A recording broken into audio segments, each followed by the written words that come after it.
Hi there, welcome to the Schwowin's Nest. My name is Sandra.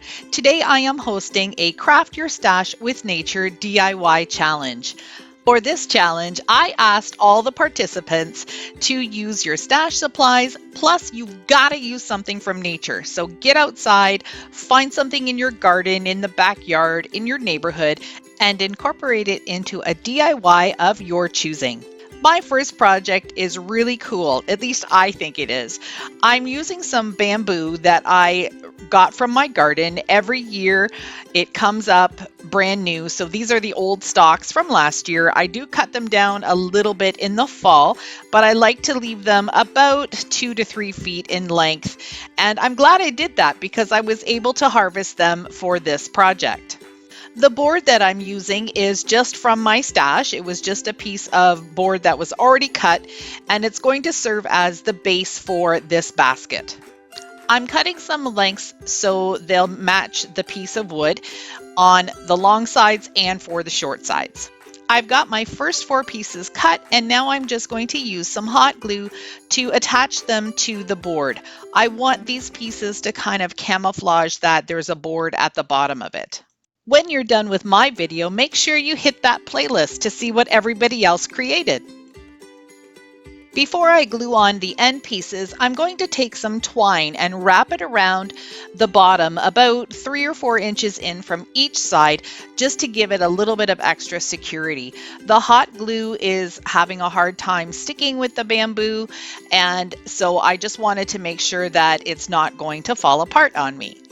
This bamboo from my garden is a little different than the stuff that you can buy at the store. I know there are some dollar stores that carry different pieces of bamboo, maybe in their garden centers. I know I've seen some. And that bamboo has been dried and is super hard. You'd have to drill into that probably to get some screws in. But this bamboo that I have is still on the softer side, so I didn't want to take the chance of drilling holes into it in case I would crack it and break it.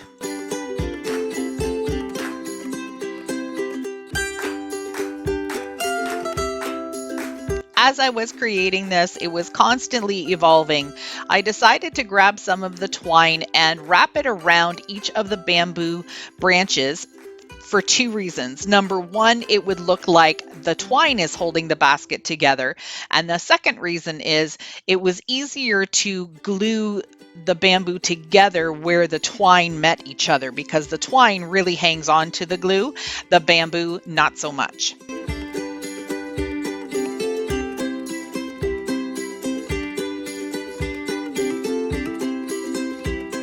For the end pieces, I just glued the bamboo right on top of each other.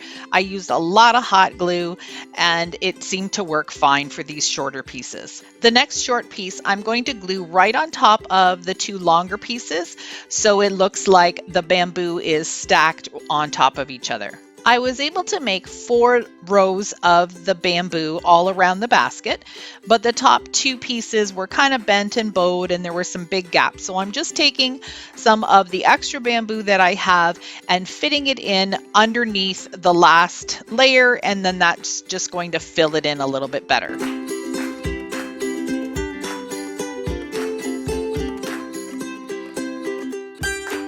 As a final touch, and to make the basket look a little bit more authentic, I'm going to take some jute string and wrap it around the corners a couple of times and then tie it off. I also did some addition of the jute twine in the center of the basket, and you'll see that in a moment.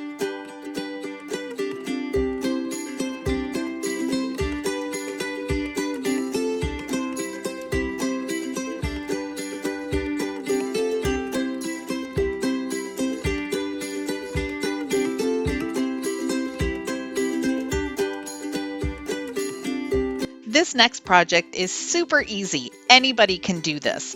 So if you've got some sticks and some string, you are ready to go. This is the project for you. What I'm doing is just going to tie a bunch of these together, leaving some gaps in between, and it's just going to turn into a string and wood wall art piece. I do a lot of farmhouse stuff, but I think this is more on the lines of boho. I just wanted to make something really super simple and easy, but that it had a lot of rustic appeal to it. So I think this is going to turn out exactly how I wanted. The only extra thing I'm going to be doing with this is taking a little bit of hot glue and placing it at the bottom of the string where it's attached first to the piece of wood, so it just stays in place. I found this white cotton rope in my stash and I'm using that as a hanger. You can see at the bottom of the video, there's a couple of knots and some kind of sort of tassels. So what I decided to do was take just a couple of pieces of this white rope, tie it off on the bottom, and then I'm just going to pull those little pieces apart and make it look a little bit like a tassel.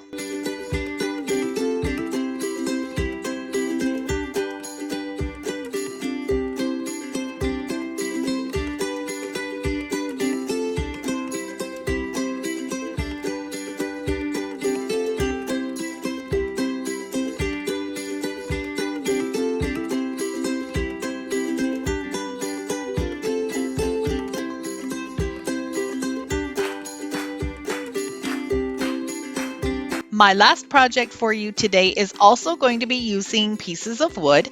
I have this little lampshade. I don't like the fabric at all, but it is useful for a lamp that I have at my cottage. So I'm just going to take my craft knife and remove all the fabric.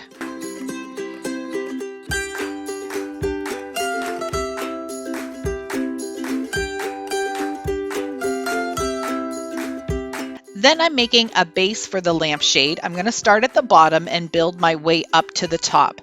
And I'm just using, again, some pieces of wood that were salvaged from the cottage. We always have lots of branches that fall down, and throughout the winter they lose their bark and then they get this wonderful beachy weathered kind of look. I just love all of these. So what I'm doing is just cutting them to 4 equal pieces and then hot gluing them together. Once those were dry, I also then cut out some additional pieces of wood. These are about 8 inches in length, and I'll be gluing those to the top of the lampshade and then into each of the corners of the base.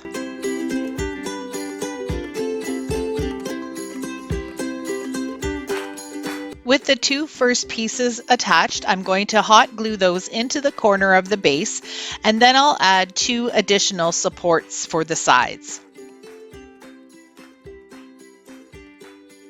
Here's what I have so far. I've got the 4 pieces on the base and the 4 pieces in the corners that are also then glued onto the top of the lampshade.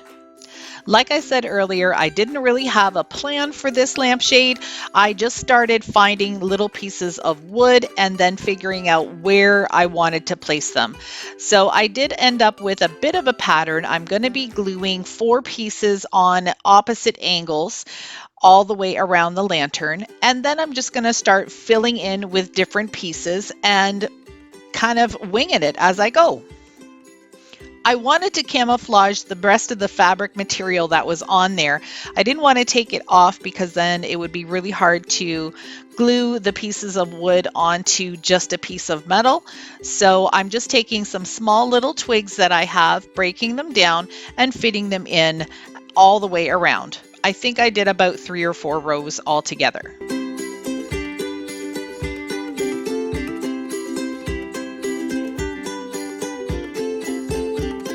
If you're a YouTube creator and you love to do home decor DIY, especially in the farmhouse style, get in touch. I'd love to do a challenge or a collab with you. Now I'm just taking some pieces of wood and filling it in a few different spots. I'm going to leave the bottom part open a little bit more. The top's going to get some more pieces of wood. I thought it would look really neat when the light is turned on to have those different shadows coming through the cracks in the wood. Okay, so how many of you watching are thinking I'm totally nuts for making a wood lampshade? So I want to explain. This lampshade is going to be in my bedroom at the cottage, and it only gets turned on for a couple of minutes just before I hit the sack. So don't worry, it's not going to be turned on for any length of time. I won't be starting any forest fires.